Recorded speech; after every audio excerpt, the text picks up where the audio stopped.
তারা তিনটা ভাগ করছে। এই যে আপনার এখানে তিন ভাগ আছে, ভেরি নাইস, 1 2 3। তিন ভাগকে তিনটা বুদ্ধি দিয়েছে। কি বুদ্ধি? প্রথম ভাগকে বলছে যে আপনারা একটা রচনা লিখবেন, শুনতে হবে, এটা খুব ইম্পর্টেন্ট। রচনাটা লিখবেন আপনারা এআই ব্যবহার করবে, চ্যাট জিপিটি ব্যবহার করে। দ্বিতীয় যে গ্রুপ আছে তাদেরকে বলছে আপনারা লিখবেন গুগল ব্যবহার করে। তৃতীয় যে গ্রুপ আছে কোনো চ্যাট জিপিটি চলবে না, কোনো গুগল চলবে না, নিজের মাথা খাটিয়ে লিখতে হবে। Very nice. তিন গ্রুপেই আলাদা আলাদা আলাদা করে হচ্ছে রচনা লিখলো। এই রচনা লেখার পরে ব্রেইনের ক্যাপাসিটি কার কিরকম হইলো সেটা দেখার জন্য কিন্তু একরকম মেশিন আছে, সেখানে ইইজি বলে একটা টেস্ট হয়, ইলেকট্রোএনসেফালোগ্রাম। হার্টের অবস্থা দেখার জন্য ইসিজি করি না, এরকম ব্রেইনের অবস্থা দেখার জন্য ইইজি দেখা হয়। এইটা দিয়ে তারা ব্রেইনের অ্যাক্টিভিটি গুলো দেখলো এবং খুব ভয়ঙ্কর যে জিনিসটা, এই তিনটা গ্রুপের মধ্যে সবচাইতে ক্ষতিগ্রস্ত অবস্থায় যাদের গ্রুপের ব্রেইনটা পেয়েছে, সবচেয়ে ক্ষতিগ্রস্ত সেটা হচ্ছে যারা চ্যাট জিপিটি ব্যবহার করছে। চ্যাট জিপিটির ব্যবসা অনেকটা কমে যাবে। যে বাবা কি কথা, সত্যি কথা বলছি। সবচেয়ে ভালো কাজেরটা ছিল গুগল? নো। যারা নিজের মাথাকে কাজে লাগিয়ে একটা প্রবন্ধ লিখছে, একটা এসে লিখছে, তাদের ব্রেইনের ক্যাপাসিটি সবচেয়ে বাড়ছে। গ্রাম যে ভালো এটা এই কারণে বলি, গ্রামের বাচ্চা কাচ্চার ব্রেন আমি বলি দেশি মুরগির ব্রেন, আর চ্যাট জিপিটির ব্রেন হচ্ছে ব্রয়লার মুরগির ব্রেন। সামনে ব্রেন কি আমরা ব্রয়লার মুরগি করতে চাই না দেশি মুরগি? দেশি মুরগি। দেশি মুরগি করতে চাইলে কি চ্যাট জিপিটি ব্যবহার করবো না গুগল নাকি এমনি? আচ্ছা, চ্যাট জিপিটিরও কিছু কাজ আছে, কোন জায়গায় লাগাতে হবে সেটা আমি বলে দিচ্ছি যে কোন জায়গায় এটা কাজ করবে। লাস্ট বেঞ্চ খুব ইম্পর্টেন্ট। তাহলে কতজন স্টুডেন্টকে নিয়ে পরীক্ষা হয়েছে? 54। কোন গ্রুপ ফার্স্ট হয়েছে? শুধু ব্রেন, শুধু ব্রেন। সারা পৃথিবীতে আল্লাহ মানুষকে যা কিছু দিয়েছে, এক নাম্বার জিনিস দিয়েছে ব্রেন। এক নাম্বার কি? ব্রেন। প্রত্যেকে আমাকে জিজ্ঞেস করে যে ভাই ব্রেইনের ক্যাপাসিটি কিভাবে বাড়ানো যায়? ব্রেইনের ক্যাপাসিটি বাড়ানোর জন্য এই যে আমরা যে এখন আগ্রহ নিয়ে বসছি না, প্রশ্ন ধরবো তো আমি বুঝতে পারতেছি, এই যে অ্যাটেনশন দিয়েছি, ব্রেইনের ক্যাপাসিটি বাড়তেছে, ব্রেইনের নিউরনগুলো অ্যাক্টিভ হয়ে যাচ্ছে। ওরা বাবা ধরবে, যে কাউকে ধরতে পারি, যে খোসর মসর করবে তাকে ধরবো, ও অ্যাক্টিভ, যে রেডি থাকতে হবে।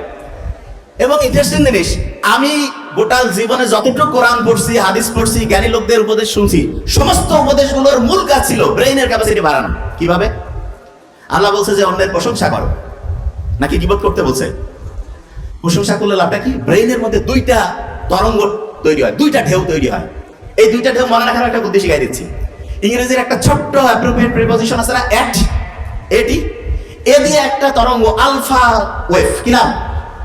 আর টি দিয়ে আর একটা থিটা ওয়েভ, কি নাম? এই দুইটা হচ্ছে চাচাতো খালাতো ভাইয়ের মতো। এই দুই ভাই যদি একসাথে আসে সবচেয়ে পাওয়ারফুল, সবচেয়ে শক্তিশালী হয়ে যায়। কিরকম শক্তিশালী?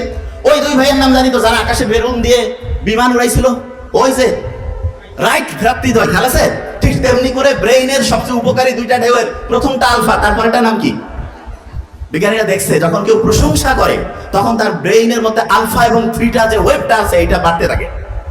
সুবহানাল্লাহ বলবেন না? সব হবে নাকি যে এই প্রোগ্রামে যখন শুনবেন আল্লাহর শুকরিয়া আদায় করবেন, আল্লাহর শ্রেষ্ঠত্ব বর্ণনা করবেন, এইটা করার সাথে সাথে আবার ব্রেইনের ক্যাপাসিটি বাড়বে। আলহামদুলিল্লাহ বলবো না এবার? আচ্ছা, অন্যের যখন সমালোচনা করি তখন কি হয়? তখন দেখা যায় ব্রেইনের মধ্যে হচ্ছে গ্যাঞ্জাম তৈরি হয়। গ্যাঞ্জাম মানেটা জি দিয়া না? কি দিয়া? ও বুঝেন নাই, জিতে গ্যাঞ্জাম বুঝার জন্য বলতেছি, জি দিয়া হয় গামা ওয়েভ। কি নাম? তাহলে ব্রেইনের জন্য সবচেয়ে পচা যেটা, সেটার নাম হচ্ছে গামা ওয়েভ। কি নাম? আপনি যখন অন্যের সমালোচনা করেন, অন্যের সম্বন্ধে নেগেটিভ জিনিস একটা করেন, তখন ব্রেইনে কি আলফা হচ্ছে না থিটা না গামা? শয়তান বলছে যে মানুষকে আমি প্রতি মুহূর্তে আল্লাহ তোমার দেখানোর রাস্তা থেকে দূরে সরাবো। আল্লাহ বলছে মুমিনদের পারবে না। কয় না, আমি দুনিয়ায় এমন এমন চাকচিক্য, এমন সব কায়দা কানুন করব যে সে আস্তে আস্তে আস্তে আস্তে শয়তানের, সে তো আর নিজের শয়তানকে নিজের শয়তান কয় না, কয় আমার রাস্তায় চলবে, তোমার কাছ থেকে আমি তাকে দূরে সরাবো। কেন? ওই জায়গায় ডিস্টার্ব শুরু হয়েছে। কোন জায়গায়? ওই যে গন্ধম ফল যখন খাইলো, এটা থেকে শেখার আছে। আদম আলাইহিস সালাম তার সঙ্গী হাওয়া, হাওয়া নামটা খুব ইন্টারেস্টিং না? আমরা হাওয়া খাই বাসি না? আদমকে খুব একা লাগতেছিল, চিন্তা করলো অক্সিজেন লাগবে, হাওয়া। বাম দিকের যে হাড্ডি, পাঁজর, বাম দিকের বাঁকানো হাড় থেকে তৈরি করা হাওয়াকে। আমি যখন মেডিকেলে ভর্তি হই, আমার এক বড় ভাই ডক্টর, তখন উনি বলতেছেন, আবিল তুমি তো খালি আল্লাহ রসুলের কথা কাও, মানসি তো আল্লাহ ধরে ফেলছে। আমি বলছি কি কন ভাই? কয় দেখছো না বিজ্ঞানীরা এখন কৃত্রিম পরীক্ষা করে মানুষ তৈরি করে ফেলতেছে। আমি বললাম হ্যাঁ এটা তো করতেছে। বলছে তোমার আল্লাহ গাছ ধরতে কত দূর? আমি বলছি শোনেন ভাই, বিজ্ঞান যেখানে শেষ আল্লাহ সেখান থেকে শুরু করে। বলে কিরকম? বিজ্ঞানীরা এখন দেখছে আমার চেহারা, ধরা যাক আমার এখান থেকে একটা কোষ নিল, নিয়ে পরীক্ষাগারে গেল, যাওয়ার পরে বিভিন্ন সময় বিভিন্ন খাবার দাবার দিয়া ওকে ঠিক আমার মতো একটা লোক বানাইতে পারবে। তার মানে আমি যে স্টাইলের লোক, আমার যে জিনের মধ্যে যে বৈশিষ্ট্য, আমি পুরুষ, ওর বৈশিষ্ট্য সেম সেম সেম হবে। কিন্তু আল্লাহ যে ক্লোনিং করছে সেটাও শরীরের একটা অংশ থেকে, কিন্তু আল্লাহর ক্লোনিং খুব মারাত্মক। কিরকম? হাড্ডি নিল আদম আলাইহিস সালামের শরীর থেকে, বানাইলো যাকে, সে কি নারী না পুরুষ? পুরুষের শরীর থেকে কোষ নিল, বানাইলো কি পুরুষ না নারী? বিজ্ঞান এখানে চিন্তাই করতে পারে না যে এটা কিভাবে সম্ভব। আল্লাহ বলতেছে যে তোমাকে সামান্যতম জ্ঞানের অধিকারী করে বানিয়েছি। তার মানে তুমি এতটা সামান্যতম, সামান্য না আসলে সুপারলেটিভ ডিগ্রি আছে, সামান্যতম। আল্লাহ সামান্য বলেন নাই, একেবারেই নগণ্য। এই নগণ্য জ্ঞানের ব্যাখ্যা যখন পড়ি তখন অবাক হয়ে যায়, কি আল্লাহ বানিয়েছেন মানুষকে। কেউ যদি চ্যাট জিপিটি কে জিজ্ঞেস করে তোমাকে কিভাবে বানানো হয়েছে, এখন করার দরকার নেই, বানিয়ে করিয়েন। কিভাবে বানিয়েছে বলবে যে আমাকে ট্রেনিং দিয়েছে।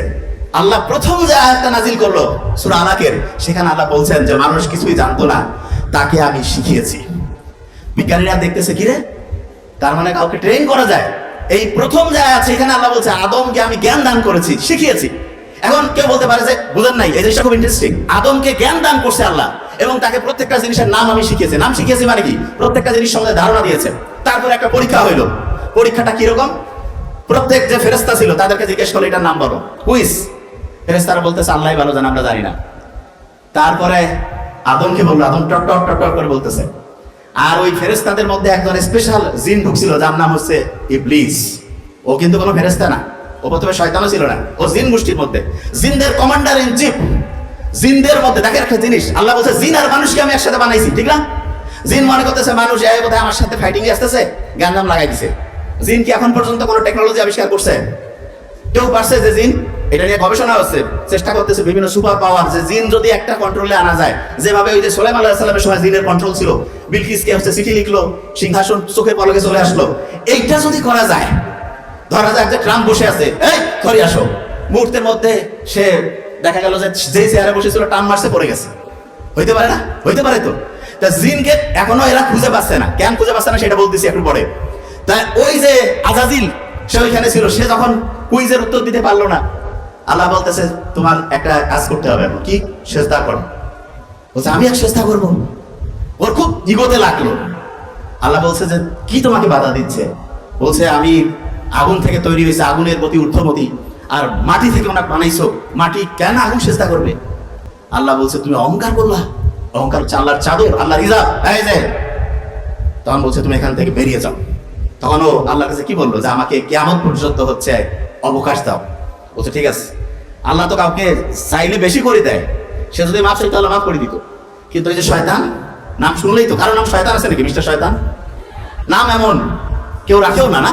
তাই যে মিস্টার শয়তান তখন বলতেছে যে না আমাকে হচ্ছে যে অবকাশ দেন। ঠিক আছে, ও ঘুরতেছে ঘুরতেছে ঘুরতে ঘুরতেছে, খুব ইম্পর্টেন্ট, ঘুরতে ঘুরতে সে চিন্তা করতেছে এরা যদি এখানেই থাকে তাহলে তো এদেরকে, যে এদের কারণে যেখান থেকে বের হয়েছে এদেরকে এখান থেকে বের করতে হবে। কি করা যায়?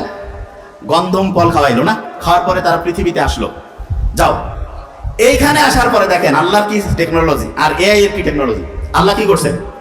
আদম আলাইহিস সালামকে যে জ্ঞান দান করছে, আল্লাহ কি এখন কি আমাদের সবাইকে কি ফু মারে? আল্লাহ কি আমাদের সবাইকে আলাদা আলাদা করে শেখায়? কাউকে না। দেখেন আল্লাহ টেকনোলজি কিরকম। এআই যে আছে চ্যাট জিপিটি, প্রত্যেকটা আলাদা আলাদা আলাদা করে ল্যাঙ্গুয়েজ প্রত্যেককে শিখাইতে হয়। আল্লাহ শুধু আদমকে শিখিয়েছেন, শিখানোর পরে বলছে বংশানুক্রমিক ভাবে যত মানুষ কিয়ামত পর্যন্ত আসবে সেই জ্ঞানের অংশটা অটোমেটিক বংশ পরম্পরায় ট্রান্সমিট হইতে থাকবে। কিভাবে করলো? আল্লাহ 5টা মাত্র বর্ণ বাছাই করছেন। কয়টা বর্ণ? 5টা। কয়টা বর্ণ? 5টা। এই 5টা বর্ণ আল্লাহ 2টা জায়গায় রাখছেন। ধরবো কিন্তু কয়টা জায়গায়? আচ্ছা, আমার নামের আগে ডক্টর আছে না? ডক্টরের ডি দিয়া হয় ডিএনএ, ডি দিয়ে কি হয়? আর দিয়ে হয় আরএনএ, আর দিয়ে এই ডিএনএ এবং আরএনএ এর খেলা সব। এর মধ্যেই 5টা মাত্র বর্ণ আছে। কয়টা বর্ণ? বাংলায় বর্ণ কয়টা? খুব কঠিন। 50টা। স্বরবর্ণ ব্যঞ্জন বর্ণ কি ভুল বললাম নাকি? 39 আর 11 50। ইংরেজিতে বর্ণ কয়টা? আল্লাহ যে ভাষা লিখেছেন ডিএনএ আরএনএ এর মধ্যে কয়টা বর্ণ? কোন না? নামাজ কয় ওয়াক্ত? ইসলামের মৌলিক স্তম্ভ কয়টা? আল্লাহ বানানটা যদি ইংরেজিতে লেখেন কয়টা বর্ণ? আচ্ছা, ইংরেজিতে যখন লেখেন প্রথম বর্ণটা কি আছে বলেন তো? এ, তারপরে অল দিয়া ইংরেজির একটা মৌলিক নিয়ম বলি, স্যার যেহেতু প্রফেসর স্যার আছে মিলাতে পারবে। অল কিন্তু একটা মারাত্মক শব্দ ইংরেজির। কি কারণে? আমি যদি বলি all are invited, very nice, plural হয়েছে ভাব। আর যখন বলি all that glitters is not gold, এখানে ভাবটা সিঙ্গুলার হয়েছে না? একই ওয়ালের সাথে প্রবাদ বাক্য সিঙ্গুলার হয়, আর প্রবাদ বাক্য না হলে প্লুরাল হয়। All is well, all's well, that is well. জানি তো এই কথা। তার মানে আল্লাহ ভাষার মধ্যে তো জাদু ঢুকাই দিছে। আপনার কি মনে হয় যে এটার নাম পানি? বাংলা ভারত উপমহাদেশে যারা কি বলে বাংলায় কথা কয়, তারা কোনোদিন মিটিং করে বলছে আগামীকাল এটার নাম পানি, এইটার নাম হচ্ছে খাতা? মিটিং যদি হইতো, বিএনপি কইতো খাতায়, আওয়ামী লীগ কইতো এটা পানি, উল্টা, ঠিক না? তার মানে মিটিং করে তো হয়নি, কিভাবে আসলো চিন্তা করেন তো। আল্লাহ ভাষাটাকে, কোরআনে আল্লাহ বলছে ভাষাকে মানুষের মনের মধ্যে, ডিএনএ এর মধ্যে আল্লাহ ঢুকাই ফেলছে। এবং আপনি নিজেও জানেন না যে কোন ভাষা আপনি কিভাবে শিখতেছেন। ভাষাভাষী লোক বাস করতেছে, চিটাগাং সিলেটে যাবেন, বাংলা করছে না কি করছে বুঝবেন না ঠিকভাবে, ওরা শিখে ফেলে। আমরা যখন কথা বলি, ইংরেজরা যখন বাংলা কথা বলে আমরা বুঝি যে বাংলা কেমন জানি করছে, আমরা যখন ইংরেজি বলে ওরা বুঝতে পারে, ঠিক না? এই ভাষার যে ভিন্নতা, এটা আল্লাহর একটা নিয়ামত। এবং দেখেন আল্লাহ কিভাবে কাজ করে, যে কথা বলছিলাম, যত ভালো কাজ করবেন আপনার ব্রেইনের ক্যাপাসিটি বাড়বে। চ্যাট জিপিটি কে ব্যবহার করবেন সায়েন্টিফিক ওয়েতে। আপনি যদি চ্যাট জিপিটির দাস হন, খেয়াল রাখবেন, আমি একটা জিনিস বলি, যে কোনো টেকনোলজি দাস হওয়া সবচেয়ে খারাপ। টেকনোলজি যদি আপনার দাস হয় খুব ভালো। টেকনোলজি আপনার দাস কিরকম? আপনার একটা কাজ আপনার টেনশন লাগতেছে, তাকে দিয়ে করিয়ে নিলেন, ওকে ফাইন। কিন্তু সে যদি, আপনি কি চিন্তা করবেন, কি লিখবেন, সব যদি টেকনোলজি করে, আস্তে আস্তে আপনি ওর দাসে পরিণত হবেন। ইলন মাস্কের নাম শুনছেন আপনারা? সে চিন্তা করতেছে মানুষে যে আলসা, টেকনোলজিকে ব্যবহার করতে করতে, টেকনোলজি যারা আছে, শোনার একটা ঘটনা বলছি এবার। এই যে রোবোটিক সিস্টেম, এই রোবোটিক সিস্টেম নিয়ে একটা ঘটনা বলি, ঘটনাটা শুনলেও চমকে উঠবেন। খুব বড় একজন বিজ্ঞানী, তাকে একটা রোবট উপহার দিয়েছে। ওই রোবটের বৈশিষ্ট্য কি জানেন? কোনো কথা কয় না, কিছু করে না। ধরা যাক যে প্রফেসর স্যারকে একটা রোবট দিয়েছে, ওই রোবটটা এসে চুপচাপ আছে, 24 ঘন্টা স্যারকে অবজার্ভ করতেছে। স্যার যেভাবে কথা বলে, যেভাবে খাওয়া দাওয়া করে, যেভাবে চিঠি লেখে, যেভাবে মোবাইলে কথা বলে, যেভাবে বন্ধুর সাথে আলাপ করে, সব নোট করতেছে। তা স্যার একটা কাগজে লিখে রাখছে আগামীকাল মায়ের সাথে কথা বলবে। খেয়াল হারাই ফেলছে। রোবট কি ভুলবে? সে চিন্তা করতেছে স্যারের খেয়াল হারিয়ে গেছে, সমস্যা নেই। সে ফোন দিয়া মার সাথে কথা বলছে। হঠাৎ করে স্যারের মনে হয়েছে, কিরে মায়ের সাথে তো কথা বলি নাই। মাকে ফোন দিছে, বলছে বাবা তুমি না একটু আগে আমার সাথে কথা বললা। চমকে গেছে একটু, কিরে একটু আগে কথা বললাম, খেলে তো নাই। তারপরে তার একটা জায়গায় একটা চিঠি লেখার কথা ভুলে গেছে। উনি আবার দ্বিতীয়বার লিখে পাঠাইছে। ওইখান থেকে বললো, কি ব্যাপার স্যার, আপনি তো চিঠি লিখে পাঠিয়েছেন। বলছো ওই চিঠিটা দেন তো। ওরে আল্লাহ, চিঠি যখন দেখছে ভয় পেয়ে গেছে। চিঠির লেখা হুবু স্যারের লেখার মতো। স্যার এবার চিন্তা করতেছে আমি আর ডায়েরিতে লিখবো না, এবার মাথায় খালি মনে মনে চিন্তা করবো, দেখি কি করে। স্যার মাথায় চিন্তা করতেছে যে আগামী ওই দিন ওই বন্ধুকে দাওয়াত দিব। ভুলে গেছে। সাধারণভাবে না লিখলে আমরা ভুলে যাই। স্যারের কথা ছিল যে সন্ধ্যা 7টায় ফোন দিবে। 7টা যখন পার হয়ে গেছে, 7:30 পৌনে 8টার দিকে স্যারের মনে হয়েছে, কিরে আমি তো ফোন দেইনি, এই সময় একটু টাইম পেয়েছি, ফোন দেই। ফোন দেওয়ার পরে বন্ধু বলছে, বন্ধু তুমি কি করছো, কেন একটু আগে তো ফোন দিলাম। স্যার এবার ভয় পেয়ে গেছে। স্যার চিন্তা করতেছে যে কিরে আমি যা চিন্তা করি তা চিন্তা করে। পৃথিবীতে কিন্তু একই রকম দুইটা সত্তা থাকতে পারবে না। স্যার তখন চিন্তা করতেছে এই রোবটকে রাখা যাবে না, রোবটও তখন চিন্তা করছে এই লোককে রাখা যাবে না। ফাইট শুরু হয়ে গেছে রোবটের। কি ডেঞ্জারাস বিশ্ব অপেক্ষা করছে আমাদের জন্য। দেখেন, তবে ভয়ের কারণ নাই। আমি সবসময় বলি, সবসময় আমি এটা জিনিস বলি, আমাদের বানাইছে আল্লাহ আর আমরা বানাইছি এআই। যত সুপার ডুপার এআই হোক, মানুষের যে ক্রিয়েটিভিটি, নতুন ভাবে চিন্তা করার ক্যাপাসিটি, সেটা কেউ পাবে না। তা দুই প্রফেসরের এরকম আলোচনা হচ্ছে, বলতেছে একজন যে না মানুষ আগামীতে থাকতে পারবে না, আরেকজন বলতেছে না মানুষ জিতবে। তা দুই প্রফেসর বলছে ঠিক আছে পরীক্ষা হোক, দেখি কে জিততে পারে।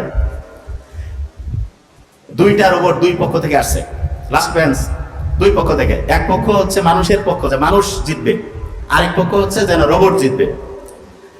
একই চেহারার দুইজন আসছে, সেম। এখন দুইজনের মধ্যে একজন হচ্ছে সত্যিকারের মানুষ, আরেকজন হচ্ছে সত্যিকারের রোবট, কিন্তু চেহারা সবকিছু একদম সেম। পরীক্ষা হবে যে কে জিততে পারে। প্রফেসর যেই প্রশ্ন করে দুইজনে উত্তর ঠিকভাবে দিতে থাকে। প্রফেসর যেই কাজে দেয়, খুব ট্যালেন্টেড তো, দুইজনে ঠিকভাবে করতেছে। প্রফেসর তাকে একটা প্রশ্ন, একটা বিষয় সম্বন্ধে উত্তর দিতে বলতেছে, ঠিকভাবে লিখে দিচ্ছে। তখন এই প্রফেসর, খুব জ্ঞানী মানুষ, চিন্তা করতেছে কি করলে কে মানুষ আর কে হচ্ছে রোবট, কিভাবে বের করবো। দুইজনকে দেয়, দুইজনে খুব স্কিলফুল, মানে সেম সেম টু সেম। তখন উনি ওনার এক বন্ধুকে ডাকছে, ডেকে বলছে, বন্ধু আসো, একটা বুদ্ধি আছে। দুই বন্ধু বসছে, সামনে দুই রোবট, বের করতে হবে কে মানুষ কে সত্যিকারের রোবট। পাশের বন্ধুর সাথে সে গল্প করতেছে, লাস্ট বেঞ্চ 90 ডিগ্রি। পাশের বন্ধুর সাথে সে গল্প করতেছে, কি সেটা, যে বন্ধু খুব ভালো খবর আছে। কি খবর? আমার মা বাপ অ্যাক্সিডেন্টে মারা গেছে। হেসে হেসে যখন এই কথা বলতেছে এবং সে বলতেছে মা মারা গেছে, খুব খুশি হাসি, যে সত্যিকারের রোবট সেও হাসতেছে, কারণ তাকে শিখাইছে হাসলে হাসতে হবে, ভদ্র তো, কানলে কানতে হবে। আর যে মানুষ সে তো জানে এই লোকটা অ্যাক্সিডেন্টে মা বাপ মারা গেছে, হাসতেছে, তার মানে পাগল হয়ে গেছে। ও তাকে বুকে জড়াই ধরছে। যখন ও বুকে জড়াই ধরছে তখন ওই বিজ্ঞানী বলতেছে এ হচ্ছে খাঁটি মানুষ আর হচ্ছে রোবট। বুঝা গেছে? তার মানে মানুষের সবচেয়ে পাওয়ারফুল জিনিস হচ্ছে অন্যের প্রতি সহমর্মিতা, অন্যের প্রতি এই যে মানুষের সাথে মানুষের যে বন্ডিং, এটা দুনিয়ার সবচেয়ে